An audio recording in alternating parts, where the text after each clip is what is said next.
Alors bonjour, bienvenue à cette nouvelle capsule express. Mon nom est Maxime Pronovo, président de Studio Graphique. Aujourd'hui, le sujet du jour, l'importance de l'unité entre votre département des ventes et votre département marketing. En effet, souvent ces deux départements-là ont à peu près la même mission, c'est-à-dire de faire connaître l'entreprise, d'amener des clients à l'entreprise et de vendre l'entreprise à d'autres entreprises ou personnes. Souvent, par contre, ces deux départements-là font la guéguerre interne où ils se disent « bon, moi j'ai ma façon de penser et moi j'ai ma façon de penser ». Et ça cause souvent cette problématique-là que les deux départements vont diamétralement à l'opposé au lieu de se retrouver au centre et d'être parallèles dans leur mission qui est de faire connaître, de développer le chiffre d'affaires, la croissance de l'entreprise. Donc, pourquoi c'est très important et pourquoi je voulais parler de ce sujet-là aujourd'hui? C'est que souvent, en frais au niveau marketing, il est important d'avoir en tant qu'entrepreneur, en tant que président d'entreprise, d'avoir ce questionnement-là, à savoir est-ce que les deux départements ont la même vision, ont la même lignée, la même façon de penser pour l'efficacité de l'entreprise? Pourquoi c'est important? Bien, effectivement, comme premier point que vous devez considérer, c'est à savoir, est-ce que le département marketing vient supporter chacun des représentants des ventes de votre entreprise?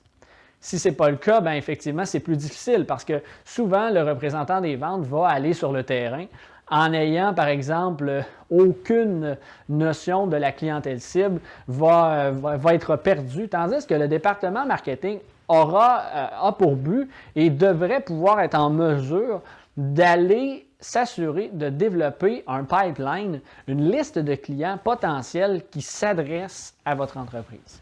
Ce que ça fait, c'est que si le département marketing permet ça, vous allez avoir une plus grande efficacité de vos représentants des ventes parce qu'ils vont aller voir déjà des clients intéressés ou du moins qui ont un potentiel d'être de bons clients pour votre entreprise. Donc, très important de considérer cet aspect-là lorsque vous allez vous asseoir avec vos deux représentants des deux départements, de dire est-ce que le département marketing supporte le département des ventes dans son approche?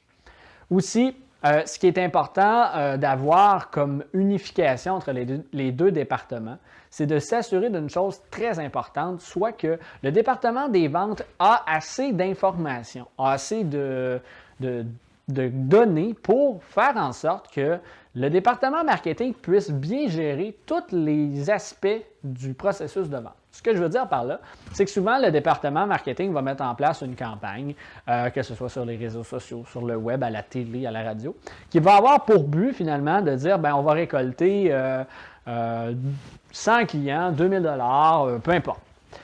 À ce moment-là, vous allez être en mesure que les représentants des ventes qui vont aller jusqu'à signer un contrat, avoir un potentiel de contrat avec un client, que vous soyez capable de concevoir le nombre de clients potentiels ou signés que le département des ventes a obtenu. Ce qui va permettre finalement de clore la boucle, à savoir comment de concevoir l'efficacité de la campagne marketing que le département du même nom a mis en place. Donc, c'est très important de concevoir et de s'assurer qu'il y ait une bonne gestion en ce qui a trait de l'intégration des données et de l'information importante du département des ventes pour le département marketing. Aussi, pourquoi que c'est important d'unifier et de s'assurer de cette unité-là des deux départements? C'est principalement que si les deux départements vont de façon diamétralement opposée, comme je l'ai mentionné tantôt, c'est que vous allez perdre beaucoup d'argent. En effet, si vous vous retrouvez à avoir un département des ventes qui va faire de la prospection dans une clientèle qui n'est pas du tout la clientèle cible et que le département marketing, pendant ce temps-là, va faire de la publicité à de la clientèle que les représentants des ventes ne font aucun suivi, aucune gestion, vous allez vous retrouver à ce que l'argent que vous allez investir dans vos campagnes marketing, vous allez vous dire « Coudonc, ça ne fonctionne pas, j'essaie d'avoir un résultat de mes campagnes marketing, peu importe l'outil que j'utilise, ça ne fonctionne tout simplement pas. » Souvent, lorsqu'on va faire l'analyse marketing avec les entreprises, on va se rendre compte que justement ce manque de cohésion entre les deux départements qui va faire en sorte que c'est cette base-là qui va causer de plusieurs problèmes sur tous les outils que vous allez mettre. Donc, vous allez investir dans du marketing par courriel, vous allez investir dans les campagnes de réseaux sociaux, un site web et tout ça. Et vous allez vous reculer et dire, ça ne fonctionne pas. Pourquoi ça ne fonctionne pas? Est-ce que c'est parce que l'outil qu'on m'a offert ne fonctionne pas? C'est peut-être le cas, mais très souvent, c'est souvent que c'est l'utilisation qu'on fait de l'outil de communication d'affaires mis en place. Donc là, c'est de s'assurer à savoir, est-ce que l'outil qui est utilisé permet aux deux départements d'avoir une force de frappe beaucoup plus grande en ce qui a trait à faire connaître l'entreprise, à faire de la prospection, à développer la clientèle. Donc voilà, c'est quelques points très simples à considérer en tant que président d'entreprise ou responsable gestionnaire d'une entreprise à développer et à s'assurer que tout ça est bien mis en place pour augmenter l'efficacité de votre département des ventes et de votre département marketing.